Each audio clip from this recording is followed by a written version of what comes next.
오늘 우리에게 주시는 하나님의 말씀은 에스라 1장 1절에서 11절까지의 말씀입니다.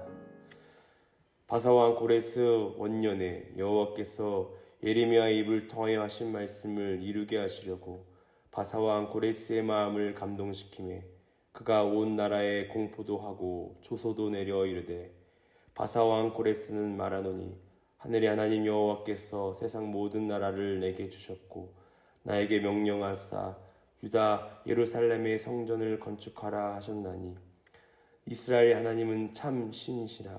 너희 중에 그의 백성된 자는 다 유다 예루살렘으로 올라가서 이스라엘 하나님 여호와의 성전을 건축하라. 그는 예루살렘에 계신 하나님이시라. 그 남아있는 백성이 어느 곳에 머물러 살든지 그곳 사람들이 마땅히 은과 금과 그 밖의 물건과 짐승으로 도와주고 그 외에도 예루살렘에 세울 하나님의 성전을 위하여 예물을 기쁘게 드릴지라 하였더라. 이에 유다와 베냐민 족장들과 제사장들과 레위 사람들과 그 마음이 하나님께 감동을 받고 올라가서 예루살렘에 여호와의 성전을 건축하고자 하는 자가 다 일어나니 그가 사면 사람들이 은그릇과 금과 물품들과 짐승과 보물로 돕고 그 외에도 예물을 기쁘게 드렸더라. 고레스 왕이 또 여호와의 성전 그릇을 꺼내니 옛적에 느부갓네살이 예루살렘에서 옮겨다가 자기 신들의 신당 앞에 두었던 것이라.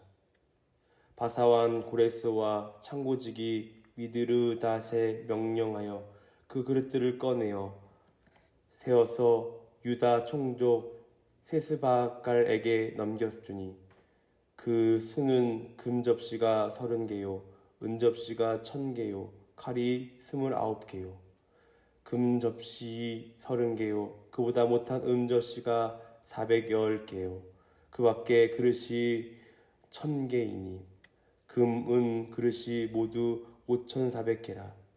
사로잡힌 자를 바벨론에서 예루살렘으로 데리고 갈 때에 세스바갈이 그 그릇을 다 가지고 갔더라.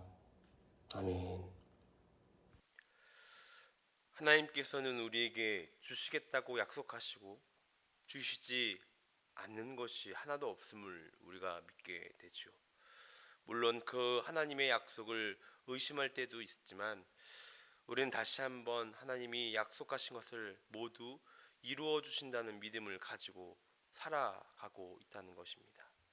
오늘부터 새롭게 시작되어지는 말씀은 에스라라는 성경 챕터입니다. 구약 3대 역사서인 사무엘, 열왕기, 역대서에서 모두 이스라엘 왕국 역사를 기록하고 있는 공통점이 있습니다. 특히 열왕기서와 역대기서는 하나님의 언약의 정통성을 지니고 있던 남유다가 바벨론에 의해서 멸망당하고 그 백성들이 바벨론의 포로가 잡혀감으로써 이스라엘이 멸망당하는 내용을 주로 다루고 있습니다. 이제 이어지는 에스라, 느헤미야, 에스더서는 바벨론 포로 생활에서 귀환한 그 이스라엘의 역사를 그 내용을 다루고 있습니다. 그래서 오늘 새롭게 나아갈 이 에스라서는 역대기를 기록한 에스라에 의해 기록된 책으로 BC 537년 이스라엘 백성들의 1차 포로 귀환 때부터 3차 포로 귀환 직전까지의 그 역사를 다루고 있는 내용입니다. 이 시기는 예루살렘 성전 재건과 에스라의 신안 개혁을 중심으로 한 선민 이스라엘의 회복과 재건 과정을 다루고 있다는 것이죠. 예레미야서 25장 12절 말씀은 이런 말씀이 나와 있습니다. 여호와의 말씀이니라. 70년이 끝나면 내가 바벨론의 왕과 그의 나라와 갈대인의 땅을 그 죄악으로 말미암아 벌하여 영원히 폐허가 되게 하여. 또한 예레미야 29장 10절 말씀에도 비슷한 말씀이 나와 있습니다. 여호와께서 이와 같이 말씀하시니라. 바벨론에서 70년간 차면 내가 너희를 돌보고 나의 선한 말을 너희에게 성취하여 너희를 이곳으로 돌아오게 하리라. 그리고 나서 오늘 본문 말씀인 에스라 1장 1절은 이렇게 이야기합니다. 바사왕 고레스 원년에 여호와께서 예레미야의 입을 통하여 하신 말씀을 이루게 하시려고 바사왕 고레스의 마음을 감동시키매 그가 온 나라에 공포도 하고 조소도 내려 이르되. 그러니까 에스라를 중심으로 한 1차 포로 귀환은 예레미야의 예언이 성취된 사건이며, 고레스의 마음을 감동시켜서 조소를 내리시게 하시는 분은 바로 역사의 주관자이신 하나님이란 것입니다. 즉 하나님의 약속과 섭리가 그 말씀대로 이루어지는 증거가 바로 포로 귀환이라는 것이죠. 그런데 이 말씀은 역대하 36장 22절부터 23절과 같습니다. 바사의 고레스 왕 언는에 여호와께서 예레미야 입으로 하신 말씀을 이루시려고 여호와께서 바사의 고레스 왕의 마음을 감동시키매 그가 온 나라에 공포도 하고 조소도 내려 이르되 바사 왕 고레스와 말하노니 하늘의 신 여호와께서 세상 만국을 내게 주셨고 나에게 명령하여 유다 예루살렘의 성전을 건축하라 하셨나니 너희 중에 그의 백성 된 자는 다 올라갈지어다. 너희 하나님 여호와께서 함께 하시기를 원하노라 하였더라. 그래서 성경은 포로 귀환이 완전한 언약의 성취임을 강조하고 있습니다. 에스라서는 처음부터 이 모든 것이 하나님의 말씀대로 이루어진 사건이며 하나님의 완벽한 통치 아래 있음을 말해주고 있는 것이지요. 이 예레미야서와 느헤미야서는 구약 성경의 마지막 역사를 다루고 있는 아주 중요한 성경입니다. 열왕기하와 또한 역대하의 마지막 부분이 다윗의 왕조였던 남유다가 바벨론의 침략에 의해서 망하고 남유다의 왕과 왕족들, 귀족들, 능하다고 하는 많은 사람들이 바벨론으로 포로로 끌려가는 그런 이야기입니다. 그래서 유다 백성들은 세 차례에 걸쳐서 바벨론 포로로 끌려가게 되죠. 그리고 나서 70년의 포로 기간을 끝내고 유다 백성들은 세 차례에 걸쳐 조국으로 다시 돌아오게 됩니다. 1차 포로 귀환은 주전 538년 총독 스룹바벨과 대제사장 여호수아의 중심으로 이루어졌고요.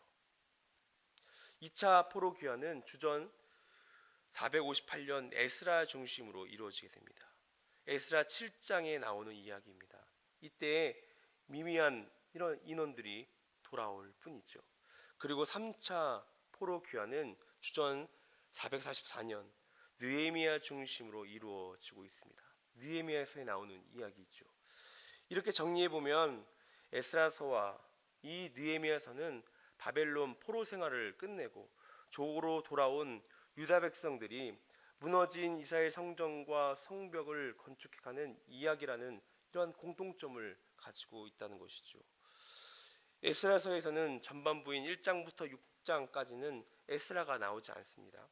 총독 스룹바벨과 대제사장 여호수아를 중심으로 무너진 예루살렘의 성전을 다시 건축하는 이야기가 나오고 있습니다. 귀환에서 7개월이 시간이 지난 후에 그 귀환한 이스라엘 백성들은 일제히 예루살렘으로 이제 모이게 됩니다. 그리고 초막절을 지니고 번제를 드린 후에 성전 건축을 시작하게 되죠. 솔로몬 성전을 보았던 사람들은 새로 재건하려는 그런 성전을 보고 방성대곡을 합니다. 너무나 초라한 모습이기 때문이죠. 그러나 성전을 재건하는 그런 방해하는 세력들이 끊이지 않았습니다.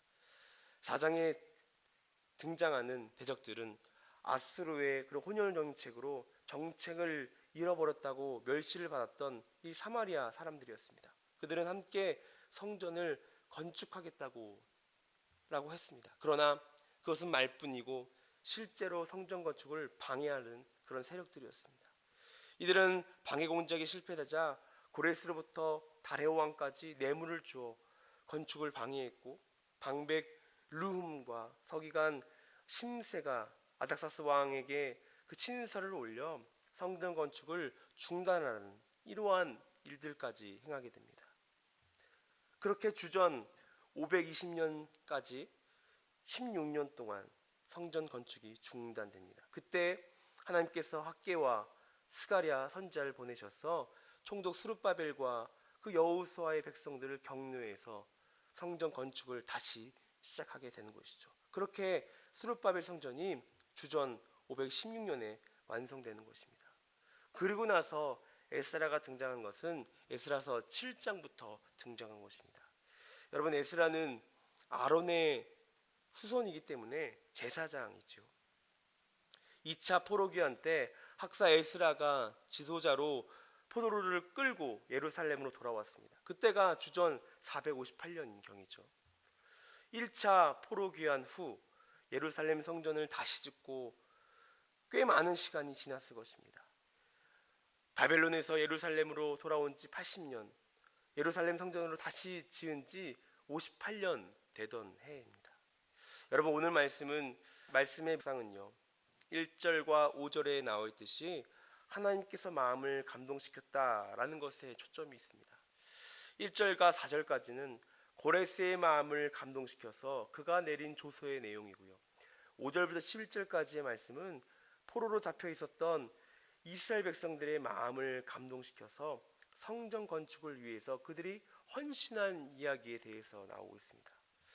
왜 이 두 이야기에 모두 하나님께서 고레스의 마음을 감동시키고 유다와 베냐민 족장들과 제사장들과 레위 사람들과 그 마음이 하나님께 감동을 받고 올라가서 예루살렘의 여호와의 성전을 건축하고자 하는 자가 다 일어났다고 쓰고 있는 것입니까? 일반적으로 포로로 잡혀온 백성들을 이렇게 놓아주는 일은 정말 어려운 일입니다. 이거는 흔하지 않은 일이죠. 더구나 3절 4절부터는 고레스가 이렇게 말하는 것을 볼 수 있습니다. 3절 4절을 보시기 바랍니다. 이스라엘의 하나님은 참 신이시라. 너희 중에 그의 백성된 자는 다 유다 예루살렘으로 올라가서 이스라엘의 하나님 여호와의 성전을 건축하라. 그는 예루살렘에 계신 하나님이시라. 그 남아있는 백성이 어느 곳에 머물러 살든지 그곳 사람들이 마땅히 은과 금과 그 밖의 물건과 짐승으로 도와주고 그 외에도 예루살렘에 세울 하나님의 성전을 위하여 예물을 기쁘게 드릴지나. 그래서 하나님의 감동인 것입니다. 세상의 어느 왕이 자국의 손해를 감수하면서까지 이러한 호의를 베풀 수 있는 것입니까? 하나님께서 고레스의 마음을 감동시켰기 때문입니다. 당신의 역사를 이루시려는 하나님의 살아계심을 보여주는 그러한 결과인 것이죠. 그래서 성전 재건을 위한 재물까지도 협조를 받을 수 있도록 완벽하게 하나님께서 일하고 계신 것입니다. 두 번째, 왜 이스라엘 백성들에게 감동이 필요합니까? 우리는 이것을 알아야 됩니다. 포로로 잡혀간 사람들에게 70년은 짧은 시간이 아닙니다. 더구나 포로 1세대들은 이제 거의 죽거나 늙어서 돌아와도 큰 의미가 없다는 것이죠. 따라서 돌아와야 할 사람들은 포로 2세대, 3세대 사람들인 것입니다. 그들은 이미 충분히 바벨론에서 행복하게 또 삶을 누려가고 있다는 것이죠. 나라가 바뀌기 했어도 그들은 이미 정착해서 살아가는 사람들입니다. 따라서 그들이 다시 예루살렘으로 돌아온다는 것은 희생과 헌신입니다. 그들의 모든 재산을 정리해서 황폐한 예루살렘으로 돌아가 성전을 짓는 일에 헌신하는 것이 믿음이 없이는 할 수 없는 일이기 때문이죠. 그래서 그들에게도 하나님의 감동이 필요했습니다. 의지적인 결단도 필요했지만 하나님께서 그들에게 성전 재건을 향한 감동을 주셔야 했던 것이죠. 그렇게 귀환을 결심한 사람들이 얼마나 귀하기에 이 장에서는요 아주 세세하게 그들의 구성원의 이야기를 볼 수 있습니다. 6절 말씀을 보시길 바랍니다. 이스라엘 백성들이 돌아갈 것을 결심하였을 때 그 사면 사람들이 은그릇과 금그릇과 물품과 짐승과 보물을 돕고 그 외에도 예물을 기쁘게 드렸다라고 우리가 이야기 보지 않았습니까? 바로 하나님께서 하신 일입니다. 거기에다 고레스 왕이 여호와의 성전 그릇을 꺼내 유다 총독 세스바갈에게 넘겨 주었습니다. 금접시 30개, 은접시 410개, 그 밖에 그릇이 1000개입니다. 칼도 29개가 있습니다. 그리고 세스바갈은 예루살렘으로 돌아올 때 이 모든 그릇들을 가지고 돌아왔다는 것입니다. 이 모든 이야기의 핵심은 하나님께서 고레스의 마음을 감동시킨 결과이며 이스라엘 백성들의 마음을 움직이신 결과라는 것이죠. 그래서 철저하게 이스라엘서 1장은 하나님께서 그 말씀대로 이루어 가시는 역사를 말해주고 있습니다. 그 하나님의 역사에 감동된 사람들이 페르시아의 왕이었던 고레스를 포함하여 이스라엘 백성들이라는 것이죠. 그러나 귀향하는 유다와 베냐민 족장들과 제사장들과 레위 사람들은 감동보다 의지적인 결단이 더 중요했던 모양입니다. 그들에게는 거룩한 분함감, 지도자로서 책임감이 더 부각되는 듯해 보입니다.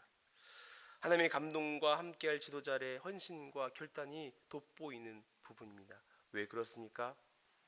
고레스 왕의 조수에 대한 반응은 이스라엘 12지파 중 10지파는 조수의 귀를 기울이지 않았고 단지 유다와 베냐민 지파에 속한 족장들만이 반응을 보였다는 의미이기 때문입니다. 하나님께서는 이스라엘 모든 백성들에게 구원 역사를 베푸셨지만 그 백성들 대부분은 현세에 더 안주하고 하나님의 돌보심을 경홀히 여겼다는 것을 우리는 알 수 있습니다. 그래서 5절 말씀을 바르게 번역하면 이에 유다와 베냐민 족장들과 제사장들과 레위 사람들 즉 무릇 그 마음이 하나님께 감동을 받고입니다. 즉 왕명에 따라서 예루살렘 성전 건축하려는 유대로 돌아가는 자들은 그 마음이 하나님께 감동을 받은 사람들이었다라는 것이죠. 이들이야말로 하나님께서 약속하신 바대로 약속의 땅으로 돌아오게 하신 자들이었습니다. 즉 많은 이들이 포로된 곳에서 안주하기를 원했지만 이들은 하나님이 택한 바 되었고 다시 돌아온 자들이어서 나무의 그루터기와 같이 남아있는 자들인 것입니다. 따라서 우리는 하나님께 감동된 자들과 의지적으로 결단하여 예루살렘행으로 결단했던 사람들의 그러한 같은 사람들의 결론을 얻게 되는 것입니다. 하나님의 감동과 인간의 의지적인 결단, 이것이 만난 그러한 지점인 것이죠. 그래서 오늘 묵상은 하나님의 감동이 첫 번째이고 두 번째는 5절 이하의 헌신된 그리스도인들의 그런 결단된 두 번째 바로 감동이라는 것입니다. 우리는 누가 뭐래도 이 땅의 모든 역사가 하나님의 섭리 가운데 있음을 굳게 믿어야 한다는 것입니다. 그러나 그런 하나님의 섭리 가운데서도 여전히 인간의 자유의지와 또 우리를 향한 하나님의 귀한 그 마음이 중요하다라는 것이죠. 고레스의 조서가 내려졌어도 최소 10지파 사람들은 미동도 하지 않았습니다. 하나님의 감동을 받지 않은 사람들입니다. 그러나 마음에 하나님의 감동이 있고 의지를 들여 안락한 생활을 포기하고 하나님의 나라와 그 일을 위하여 기꺼이 예루살렘 행으로 결심했던 이 소중한 사람들에 의해서 하나님의 나라와 그 왕국이 건설되고 확정되었다는 것을 오늘 말씀을 통해서 알게 된 것입니다. 사랑하는 여러분, 오늘도 우리에게 주어진 많은 주의 일들과 또한 나에게 또한 주어진 귀한 사명들이 있습니다. 이 사명들을 기꺼이 우리가 하나님께 드린다는 귀한 헌신의 마음을 가지고 우리의 마음을 드리고 또 우리의 중심을 드리고 또 우리의 또한 헌신을 드리셔서 또 하나님께 허락하신 귀한 구원의 사역과 일들이 하나 되어져서 또 아름다운 귀한 하나님의 사역을 이루어 가실 수 있는 저와 여러분들이 되시길 간절히 주의 이름으로 기원합니다.